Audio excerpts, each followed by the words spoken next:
Hey, how you doing? This is John. Welcome to John's Long Box.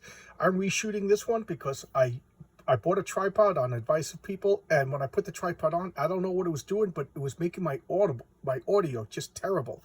So I had to reshoot the two videos that I used the tripod, and then I will experiment with the tripod. I know that it can't be the act of putting the phone in a tripod. I'm doing something. I don't know what it is, but I'm just reshooting this video. So if you saw this and then it's coming up new again, that explains that. And plus, I love this material, and I want people to enjoy it as much as I do. So this is the Olympians. This is Dionysus, the new god. This is by George O'Connor.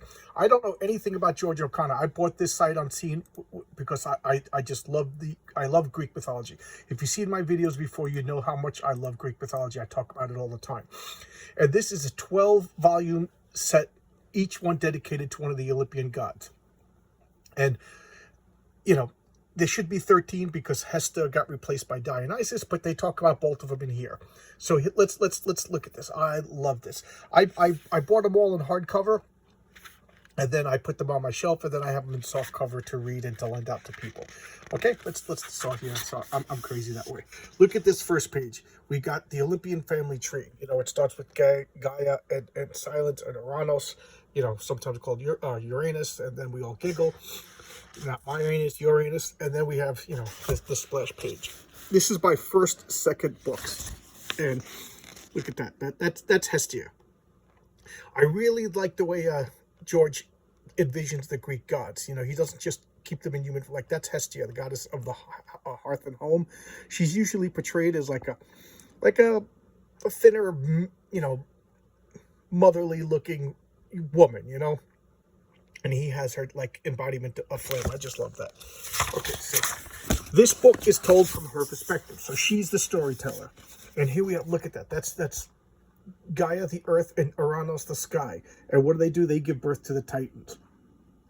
And I love the way the Titans have no faces, or, you know, nothing, like they just have like male and female forms, but that's it. And due to reading his books, I came to the idea that maybe the Titans are like abstract beings, and the Olympians are more like material beings, because the Titans are like light, darkness, gravity, time. You know, these are like, you know, energy and stuff like that. And the Olympians are the ocean, the sky, the ground, and you know, tangible things that we could touch. So I just kind of like that he didn't really give them form. And here we have Hestia is born to Kronos, who's the Titan of time. And Kronos takes the baby and eats it. And I love this. Like, there's the nose and his mouth is open. And he's Father Time. He's time. And I love this depiction of this. Hestia is swallowed into like this time-space continuum. She's just floating in like nowhere and out of time and space.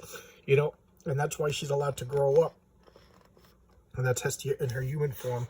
And when she finds one of her siblings, so that's probably like Poseidon, you know, and then she sheds her form and it becomes like she takes care of it. So I don't know how much of this is like poetic license or how much of this Mr. O'Connor researched, but I just love this. So she sheds her human form, like almost like the Human Torch, it provides heat, warmth, and shelter. So because she is the goddess of hearth and home for her younger siblings. So just judging by the colors, this has got to be Poseidon. This is green. It's probably Ceres, Hera, and Hades. You're right. And remember, Zeus was never swallowed. Zeus, and then she sees the stone.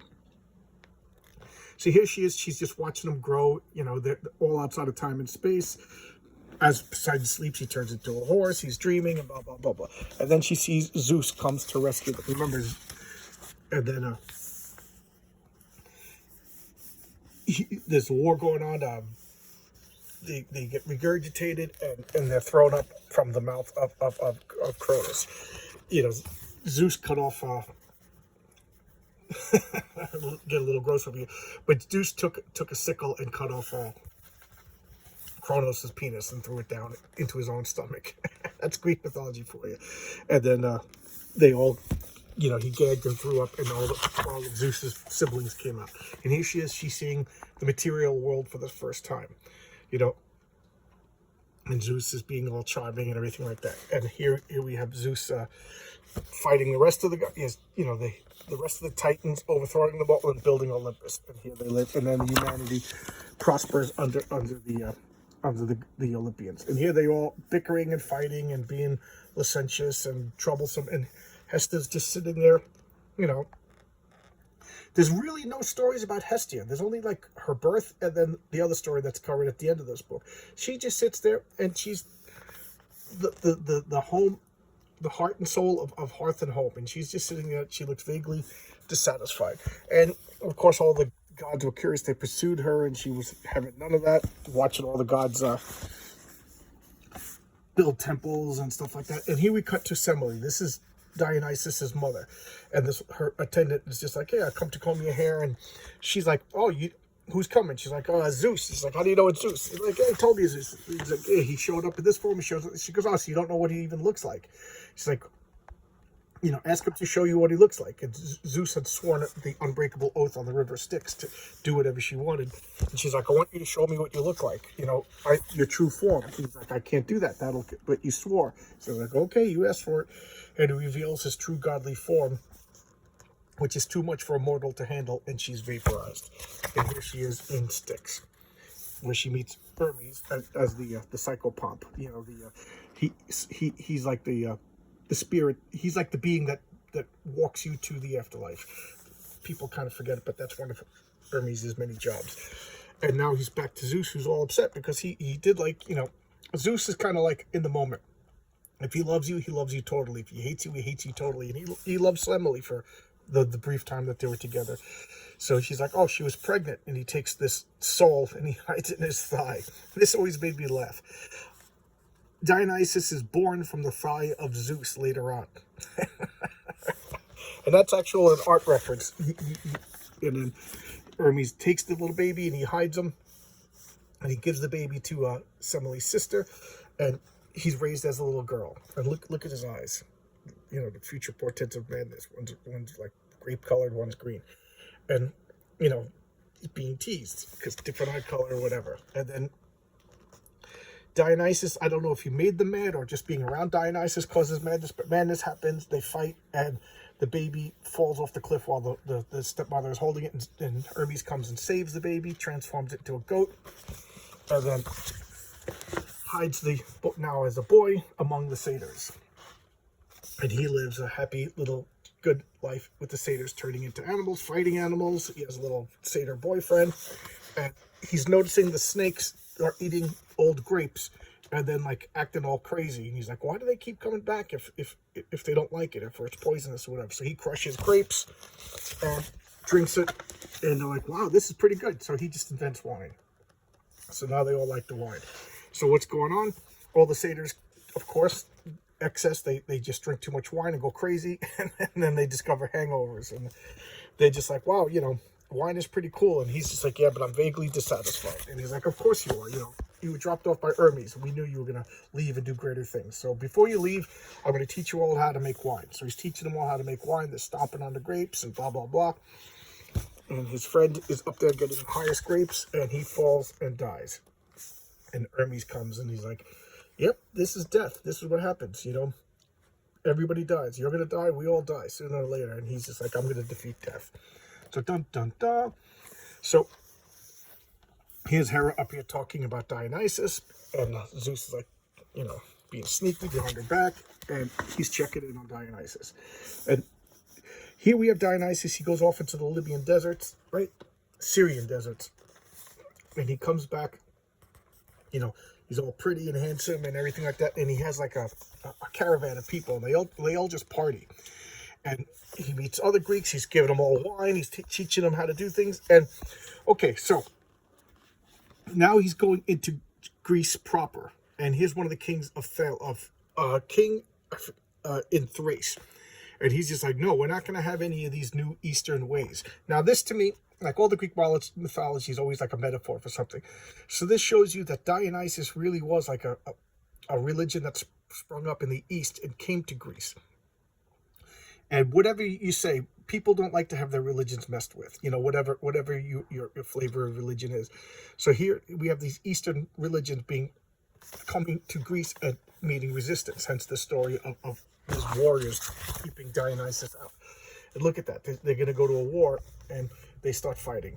And they literally chase Dionysus out. He doesn't have as much power yet. So the Greeks resist the first wave of these Dionysius, like, you know, mystery cults and stuff like that. So here,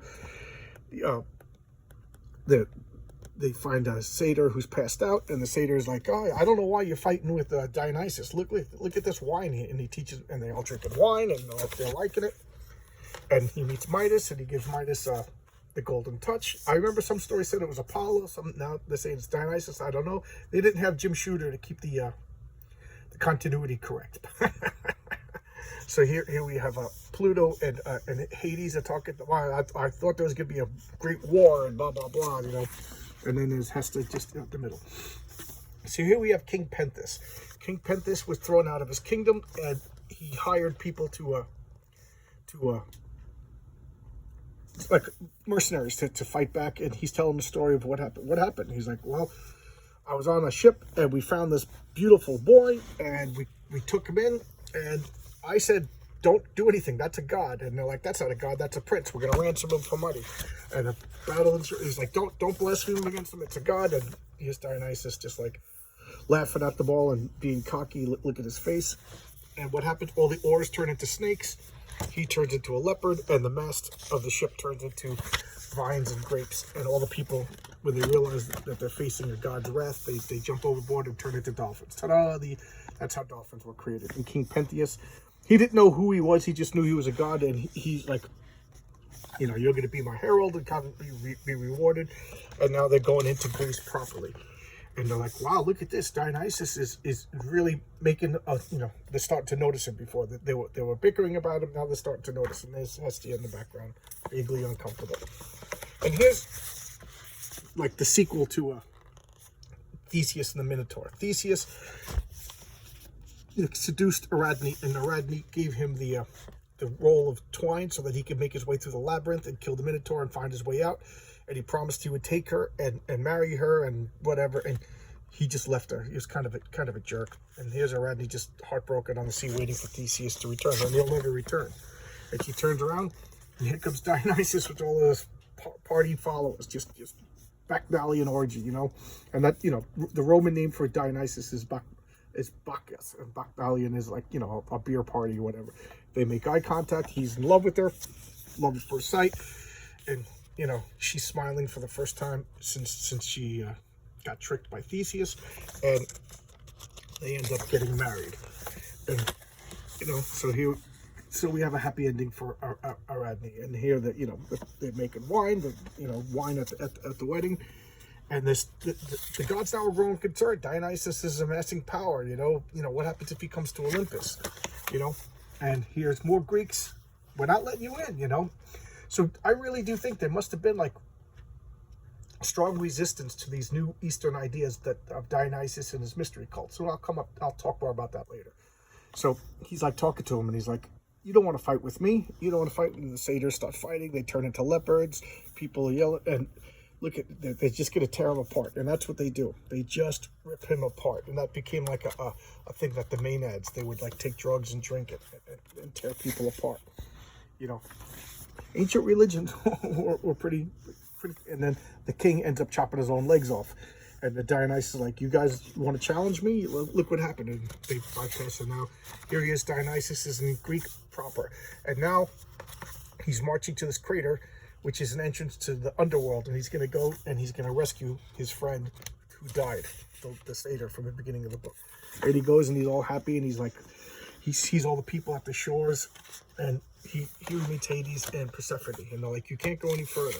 You can't go any further. You know, I'm amazed you made it this far, but it's, you know, even if you pass over the river Styx, people drink the river Lethe, and they're forgetful, and they wait reincarnation. So even if you were to find your friend, he drank the river, it's not him anymore, he's gone." So he goes, but Hermes shows up. He goes, "Here's your mom, because she didn't drink from the river, because in order to cross the river Styx, you have to pay the ferryman. She was disintegrated, you know, and didn't have a coin. So she's just been wandering the shores, so he brings back his mother." So there you go. resurrection cult. Dionysus, through the wines and revelations, you have communion with him by drinking the wine, and you will be resurrected and have a paradise in the afterlife. Sound familiar? This is 1,000 years before Christianity.